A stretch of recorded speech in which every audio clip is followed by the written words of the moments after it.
Let's talk about TMNT. So this is the Teenage Mutant Ninja Turtles Ultimate Collection. This collects the first 7 issues of the original series, the Eastman Laird run, as well as the Raph one-shot. Before we get into all that, let's just talk about this actual edition itself. This is a hardcover, real sturdy. There's no slip jacket. It's just the book itself. It's a pretty high quality book. I love that it's actually printed on the book. I'm not a fan of slipcover. The back here you can just see some more art, maybe some of the details there. This is oversized. That gives you just kind of a look of the edition itself. Here's a look at the table of contents.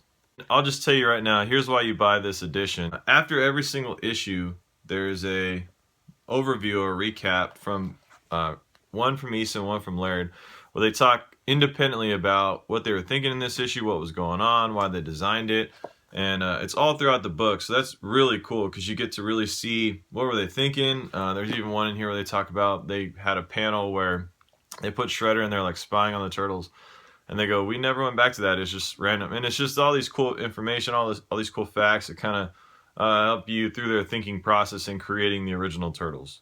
As with any hardcover, they do have some sketches, but this is very limited.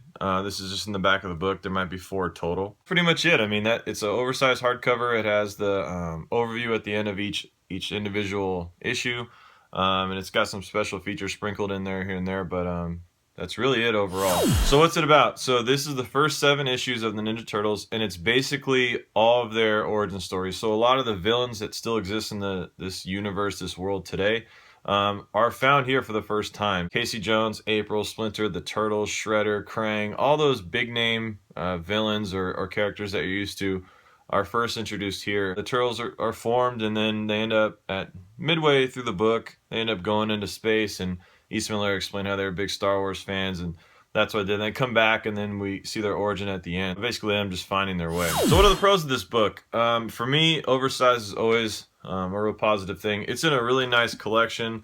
The edition itself is really strong.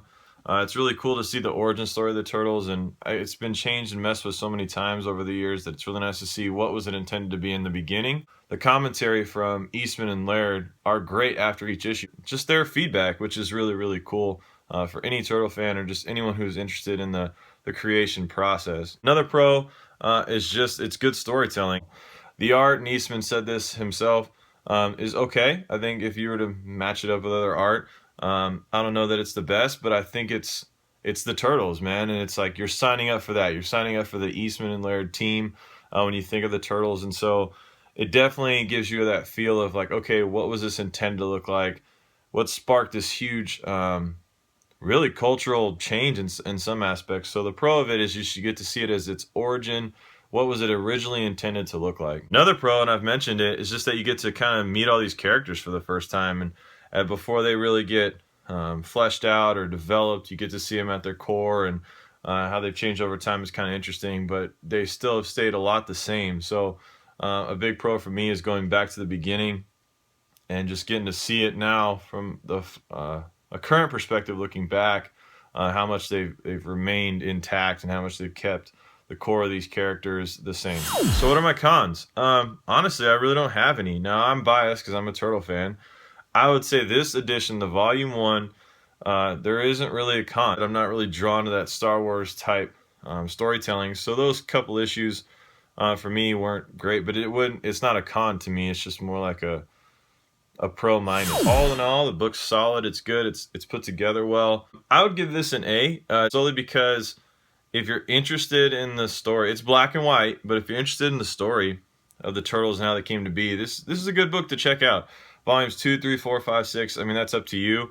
But I'm saying if you really want to see how it started, that's why this book gets an A. It gets an A because there's so much history here. There's so much original content, and it really puts you back in the mindset of like, okay, what were these guys doing at the time? So there are additional commentary, quality of the storytelling, solid book. So obviously I'm biased. I'm a big TMNT fan. So what do you guys think? Have you read it? If you read it, did you enjoy it? I mean, is it something you look back on and go like, man, this is started out rough? Or did you look at it and go like, man, these are great storytellers? So if you like Ninja Turtles, definitely pick it up. If you're interested in the Ninja Turtles, I would actually start reading some of the IDW series and then maybe go check this out if it piques your curiosity, because IDW is definitely building on what was laid before. So thank you guys for watching. I appreciate it. Let me know in the comments if you like Ninja Turtles. Is there another story that you liked that was similar that you responded the same way to? If there's something, I don't know, interesting that you found when reading this book, let me know. I always love to hear your feedback. So thanks, guys. Appreciate it. It's December, so Merry Christmas. Have a good one with your families, and I'll talk to you later.